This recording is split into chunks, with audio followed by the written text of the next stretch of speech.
आपको बोला था चलिए वो थोड़ा पढ़िए कल का, तब तक मैं अटेंडेंस करती हूँ, ठीक है?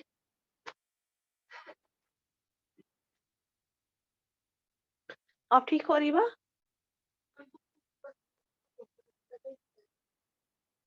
ये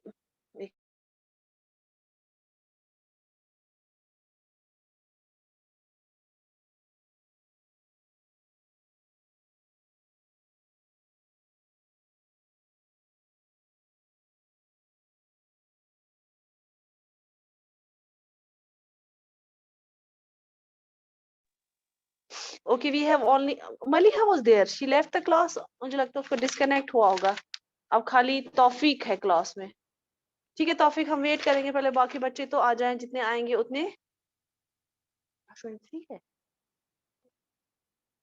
ओके, आई थी अभी आएगी वापस। तौफीक, तौफीक 5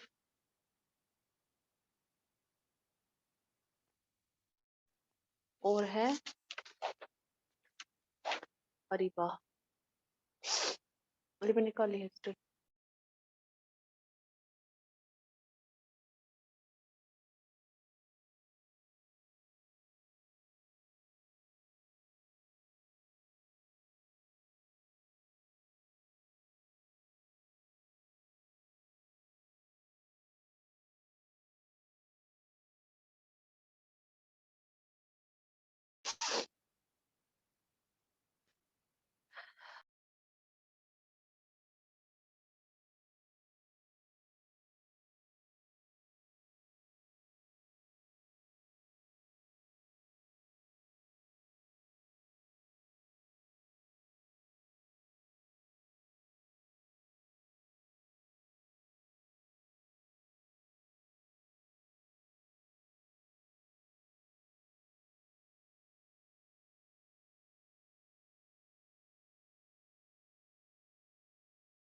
मैम आप मुझे बोल रही थी ना, आप आज का टॉपिक तभी ये मतलब पढ़ाओ। मैम मुझे तभी लेफ्ट हो गया था। मैम अब मैं पढ़ाऊं?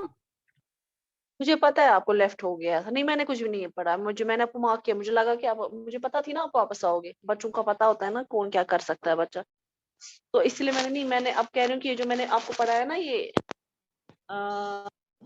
का जो ये Rajendra A closure look the Cholas, ठीक है? यस तो मैम। यस।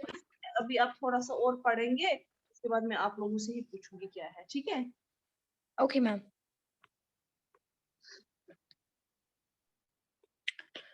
तो हमने कल पढ़ा था क्लोजर लुक द चोलास। हमने देखा था कि जो ये चोलास है वो क्या है। जो जब हम 6th स्टैंडर्ड में थे तो तभी हमने देखा था कि चोलास के बारे में हमने तभी पढ़ा था। तो हम देखेंगे कि ये चोलास क्या है। राजा Rajara Raja I became king in 985. He expanded control over most of the area, recognized the administration of the empire. तो जो हम देखेंगे कि जो राजा वन था, तो वो जो है वो कब किंग बन गया था? वो 985 में किंग बन गया था। और इसने जो है बहुत सारी कंट्रीज जो है अपने कंट्रोल में की थी। मैंने आपको पहले ही बोला था और हमने सिक्स में भी ऐसा पढ़ा है कि जो किंग होता है जब वो ज्यादा से ज्यादा ये कोशिश करता है कि मैं जो है दूसरी जो है दूसरे एरियाज भी कंट्रोल कर पाऊं। तो जो ये राजा राजा वन है इन लोगों ने भी ऐसा ही मतलब इन लोगों ने भी बहुत सारे एरियाज जो है इसने अपने कंट्रोल में किए थे। अब हम पढ़ेंगे Rajendra one. Son of Raja Raja I, he also continued the policy of expansion and even raided the Ganga Valley, Sri Lanka, and countries of Southeast Asia. He is credited for developing a navy for these expeditions. He is also titled as Gangaikonda. Why? हम पहले देखेंगे कि जो ये राजेंद्र है ये जो है ये स्थान था राजा राजा वन का। तो अब हम देखेंगे कि हमने ऐसा सुना भी होगा और ये सबको पता होगा कि जब भी अगर कोई किंग मार जाता है तो फिर उस सल्तनत का किंग कौन बन जाता है। ऐसा मत ना होगा कि ऐसा मतलब होगा कि वो फिर कोई किंग ही नहीं रहेगा उस सल्तनत का। तो वहां पर जो है उसी का सन या उसकी अगर सन भी नहीं होगा तो रिलेटिव ऐसे फिर ये कंटिन्यू होता है। अगर कोई किंग मर जाता है या वो अब फिर किंग नहीं बन पाता है तो फिर उसका सन या उसके रिलेटिव उसको किंग करना पड़ता है। फिर ऐसे ही कंटिन्यू होता है तब जाके जो है ये राजा मतलब आराम से बन सकते हैं। फिर हमें कोई प्रॉब्लम इनको कोई प्रॉब्लम नहीं होती है अपनी सल्तनत के लिए कोई एरा करे यानी कोई दूसरा किंग लाने के लिए। He also continued the policy of expansion and even raided the Ganga Valley, Sri Lanka and countries of Southeast Asia. और इसने जो है इसने कंटिन्यू की पॉलिसी तो गंगा वैली की, श्रीलंका की और कुछ कंट्रीज की जो कि साउथ ईस्ट एशिया में है। He is credited for developing a navy for these expeditions. He is also titled as Gangai Konda. और इसको जो है जो ये है इसको इसका जो दूसरा नाम था वो था गंगाई कोंडा। तो ये था हमने पढ़ा था। और जो हमारा आज का टॉपिक है वो है आज का जो हमारा टॉपिक है कल हमने आज हमें पढ़ना है एग्रीकल्चर एंड इरिगेशन। हम देखेंगे कि ये एग्रीकल्चर और इरिगेशन क्या है। एग्रीकल्चर का मतलब होता है खेती बाड़ी करना। ठीक है, खेती बाड़ी करना। Many of the achievements of the Cholas were made possible through new developments in agriculture. Look at map 2 again. Notes that the river Neven branches off into several small channels before emptying in the Bay of Bengal. These channels overflow frequently, depositing fertile soil on their banks. Water from the channels also provides the necessary moisture for agriculture, particularly the cultivation of rice. हम पढ़ेंगे कि ये agriculture और irrigation कैसे हुई थी। तो जो कुछ ऐसी अचीवमेंट्स थी चोलास की जिन्होंने पॉसिबल बनाया न्यू डेवलपमेंट्स के थ्रू एग्रीकल्चर को। यानी जो चोलास है उन्होंने जो है कुछ ऐसी अचीवमेंट्स से उन्होंने क्या किया, चोलास ने पॉसिबल बनाया ये एग्रीकल्चर का काम। Notes that the river Kaveri branches off into several small channels before emptying into the Bay of Bengal. These channels overflow frequently, depositing fertile soil on their banks. Water from the channels also provide the necessary moisture for agriculture, particularly the cultivation of rice. तो जो चोला है उसी की achievement से ये possible हो गया agriculture को। तो वहां पर जो है ज्यादातर राइस की कल्टीवेशन होती थी। Although agriculture had developed earlier in the other parts of Tamil Nadu, it was only from the 5th of or 6th century that this area was opened up for large-scale cultivation. Forests had to be cleared in some regions, land had leveled in other areas. In the Delta region, embankments had to be built to prevent flooding, and canals had to be constructed. तो जो agriculture है फिर develop हो गया earlier में भी और तमिलनाडु के कुछ पार्ट्स में भी। यानी फिर जो अगर हम बात करें ऐसे अगर हम रीजन की भी बात करें जैसे कि इस्लाम का रीजन था, पहले ये ज्यादातर आम नहीं था, फिर ये फैल गया। बाकी मतलब जो है ज्यादातर जो रीजन होता है वो इस्लाम का होता है तो ये फैल गया। तो वैसे ही जब चोलास ने पॉसिबल किया अपनी अचीवमेंट से एग्रीकल्चर को तो वहां पे जो है तमिलनाडु के पार्ट्स में भी एग्रीकल्चर होना स्टार्ट कर दिया। It was only from the 5th or 6th century that this area was opened for a large scale cultivation. तो ये जो है ये सिर्फ 5th और 6th सेंचुरी से इस एरिया में जो है एक लार्ज स्केल कल्टिवेशन का ओपन हो गया.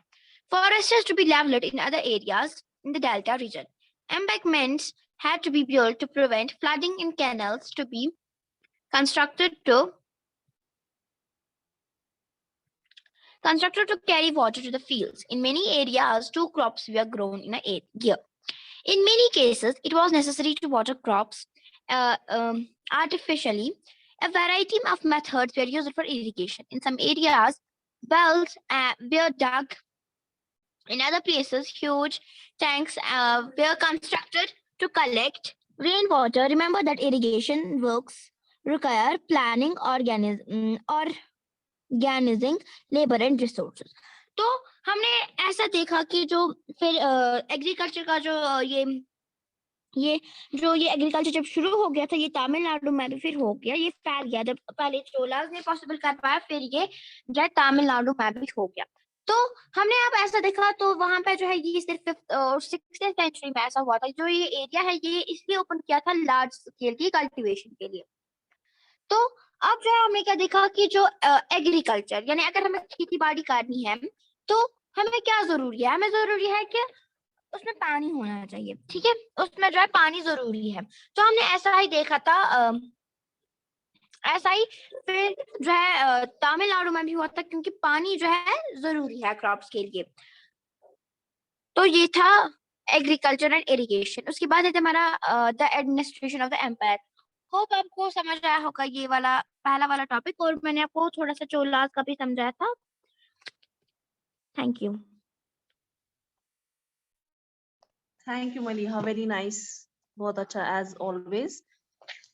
चलिए दैट्स गुड कि कोई मतलब ऐसा बच्चा है क्लास में जो पढ़ सकता है. जो ये आज की बात नहीं है, लेकिन मलिहा लास्ट ईयर से ही जब भी होता था वो क्लासेस करती थी. ठीक है, तो जैसे इसका टेम्पल ऑफ गंगई कोंडा चोलापुरम जो है, ये किसने बनाया था? राजा और उसके राजेंद्र. राजा जो चोलास का जो किंग था राजा वन, और उसका बेटा जो था उसका नाम था राजेंद्र वन. ठीक है, जैसे मैंने आपको चोलास का बोला कि चोलास ने जो क्या है उन्हें जो बिल्ड किए स्कल्पचर्स और उनने टेम्पल्स बनाए. ठीक है, जो ब्रोंज के स्कल्पचर्स थे, जो ने मूर्तियां बनाई थी, वो अपने एंसेस्टर्स की मूर्तियां उनने बनाई थी. जैसे मैंने कहा कि चोला किंगडम जो था ये सबसे अच्छी किंगडम उस टाइम पे मानी जाती, क्योंकि इनका माइंड बहुत क्रिएटिव था. इनका खाली इतना नहीं था कि हमें दूसरों के जाना है और मतलब उनकी जो किंगडम हासिल करनी है, वैसा सबने किया. जो भी रूलिंग किंग्स थे सबने यही किया कि जंग लड़के दूसरों की जो किंगडम हासिल की. मगर इसका जो यहाँ पे मोटिव था इतना ही नहीं था, इसका था अपलिफ्टमेंट ऑफ सोसाइटी, इम्प्रूवमेंट होनी चाहिए हर चीज में. खाली वॉर का मेन फोकस नहीं था. तो इससे यहाँ पे टेम्पल्स वगैरह, और they were Hindus obviously they will build the temples. तो उन्होंने टेम्पल्स बनाया. ठीक है, अब नाम ही इंडिकेट करता है कि ये साउथ का नाम है, क्योंकि साउथ के नाम ऐसे ही होते हैं. ठीक है, और उन्हें वो जो ये बनाए थे ब्रोंज वगैरह का, जो जो आपकी बुक पे भी दिखाया गया है, वो भी बनाया था. ठीक है, तो उसके बाद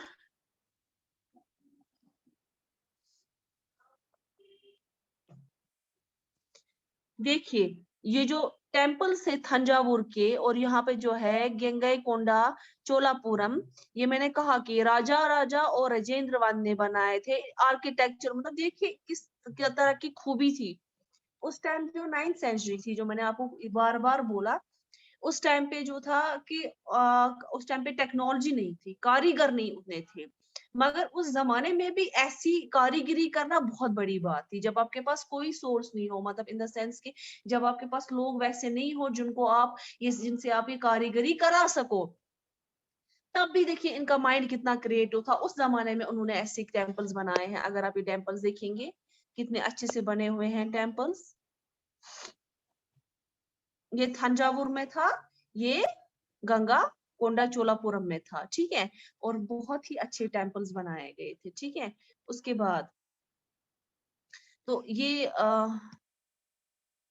एक मिनट रुकिए, मैं स्लाइड शेयर करती हूँ ताकि आप लोग जिनके पास बुक नहीं है तो वो एटलीस्ट देख सके कि हम लोग क्या पढ़ रहे हैं. देखिए ये जो splendid temple of bone sculptures में इन्हीं की बात कर रही थी। देखिए कितना खूबसूरती से ये मूर्ति बनाई गई है, ठीक है।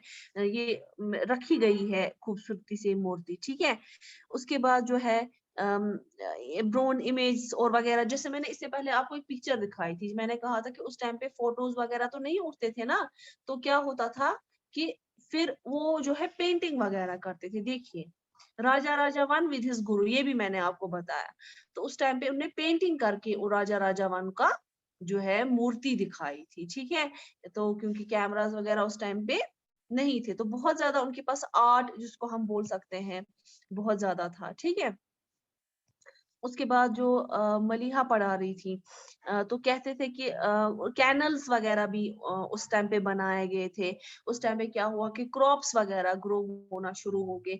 जैसे मैंने आपको बोला था कि जब मैं आपको मैंने आपको मैप में जो है किरथार और सुलेमान हिल्स मैंने पढ़ाए थे आपको, नो मैम, पढ़ाए थे मैंने। नो मैम, हमने नहीं पढ़ा किरदार हियर्स। देखिए मैं मैम आपको शायद हमें बताती हूँ। 6 में, शायद 6 हाँ में मैंने तो हाँ मैंने पढ़ाया था 6 में, अब आपको याद पढ़ा नहीं, है मैं एक बार, हमने। मुझे पता है मैंने 6 में पढ़ाया है। अभी मैं रफली स्केच बना रही हूँ यहाँ पे, ये सही नहीं बना इस टाइम पे, तो मैंने ऐसे ही बनाया। यहाँ पे किरतार और सुलेम जो भी पाकिस्तान में पड़ता है, वहां पे क्या हुआ था, सबसे पहले जो है क्रॉप्स ग्रो हुए थे इन्हीं जगहों पे, ठीक है। वो क्रॉप्स कौन थे, वो बार्ली थे और वीट वगैरह वहां पे उगा था, ठीक है। तो यहाँ पे जो हिल्स सुलेमान और किरथार हिल्स जो थे, यहाँ पे जो है सबसे पहले ग्रो होना शुरू हो गया, मतलब ये बहुत टाइम की पहले की बात है। उसके बाद जो है उसके बाद अगर मैं अभी रफली बना रही हूँ, उसके बाद यहाँ पे जो है राइस बनना शुरू हुआ था। तो यहाँ पे नाम था, कुछ नाम था मुझे याद, कैसे नाम था वो उसका। तो वहां पे जो है राइस बनना शुरू हुआ। उसके बाद गारो हिल्स, GARO, गारो हिल्स,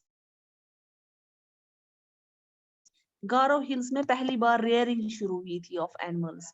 अब वो गारो हिल्स कौन है, ये वाला एरिया, ये वाला कौन है, ये ईस्ट वाला एरिया है, ठीक है। ये ईस्ट वाला एरिया है। जैसे कि मैं इसको अभी शिलोंग की बात, मेघालय की बात हो रही है, वहां पे हुआ था। तो इन्होंने भी क्या किया कि इन्होंने भी ऑब्वियसली खाना पीने के लिए राइस वगैरह उगाना शुरू किया। साल भर जो था ये खेती बाड़ी भी होती थी, तो अच्छे से जो फसल वगैरह भी आती थी। तो बहुत सारे केसेस में जो है वाटर क्रॉप्स जो है आर्टिफिशियली भी ग्रो होते थे, ठीक है। बहुत सारी वैरायटी ऑफ इरिगेशन, इरिगेशन आपको पता है किस चीज को बोलते हैं। जैसे क्या खाली खेती बाड़ी फार्मिंग बोलते हैं, फार्मिंग बोलते हैं सिर्फ फसल उगाना, मगर इरिगेशन में क्या आ जाता है, उसमें होता है उस फसल के इर्द गिर्द जो है चैनल्स बनाना, फिर उनको वाटर सप्लाई देना। तो ये सारा इरिगेशन में आ जाता है। अब जहां जहां पे पानी नहीं था, वहां वहां पे कुएं खोदे गए। तो तो ह्यूज बड़े बड़े टैंक्स जो है वो बनाए गए। क्यों बनाए गए, बड़े बड़े टैंक्स बनाए गए। तो क्या उन टैंक्स में क्या होता था, उन टैंक्स में क्या होता था, वो टैंक्स रखे गए थे पानी स्टोर करने के लिए। कौन सा, बारिश का पानी, जो नेचुरल पानी बारिश का आ जाता उसमें स्टोर रहता था। तो इरिगेशन जो है ये प्रॉपर प्लानिंग से होती है, ऑर्गेनाइजिंग से होती है।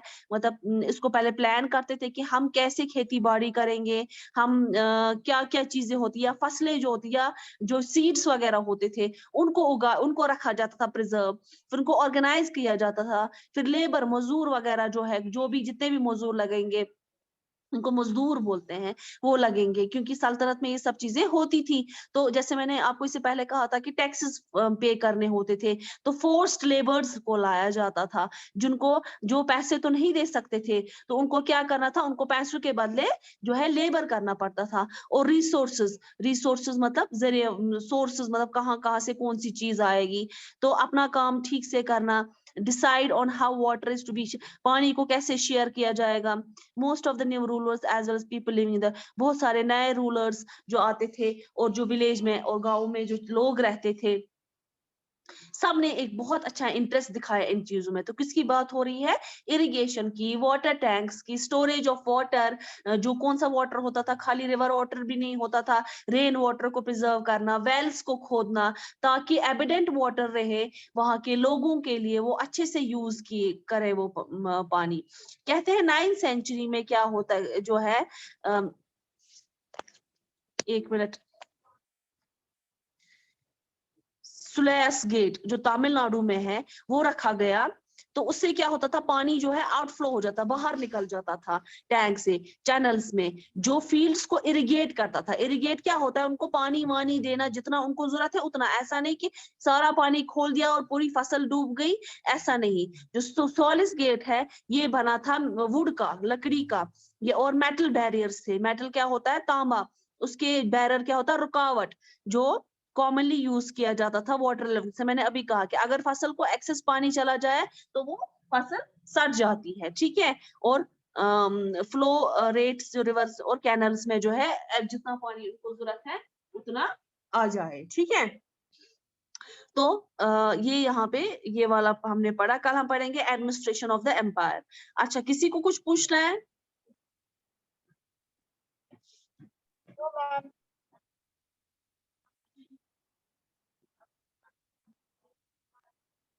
देखिए ये जो टाइप ऑफ लैंड्स है ना, एक मिनट यहाँ पे देखिए ध्यान से, ये जो टाइप ऑफ लैंड है यहाँ पे देखो बेटा अभी, Cholas inscription mention several categories of land. इन्होंने बोला कि बहुत सारी कैटेगरीज हैं लैंड के। विलन वगाई। अब विलन वगाई क्या होता है? जो ये विलन वगाई यहाँ पे मैं यहाँ पे पढ़ा रही हूँ, जिसको यहाँ देखिए अच्छे से, ये वाला टाइप ऑफ लैंड, ठीक है। विलन वगाई, लैंड ऑफ नॉन ब्राह्मण्स, जो जमीन है जो ब्राह्मण्स नहीं है उनकी है, पीजेंट्स, प्रोप्राइटर्स वगैरह जो है उनकी, ठीक है। मतलब जैसे पीजेंट्स के पास अपनी लैंड, कुछ पीस ऑफ लैंड, उस पे वो फार्मिंग करते थे, या जो ब्राह्मण्स होते थे उनके पास अपना होता था। अब नॉन ब्राह्मण्स में अलग अलग क्लास के क्षत्रियास आते हैं, वैश्यास आते हैं, और अनटचेबल्स आते हैं नॉन ब्राह्मण्स में।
हाँ मैं जो पढ़ा रही थी, माइक ऑफ करके, किसी को भी समझ आया कि मैंने माइक ऑफ करके रखी थी? मैम आपने माइक ऑफ रखी थी। मैं पढ़ा रही थी लेकिन। चलिए मैं ये बता रही हूँ, जो टाइप ऑफ लैंड है ना, एक मिनट, ये टाइप ऑफ लैंड बता रही थी मैं। यस जो मैम। टाइप ऑफ लैंड है ना ये, हाँ जी, यस मैम, मैम बोलिए।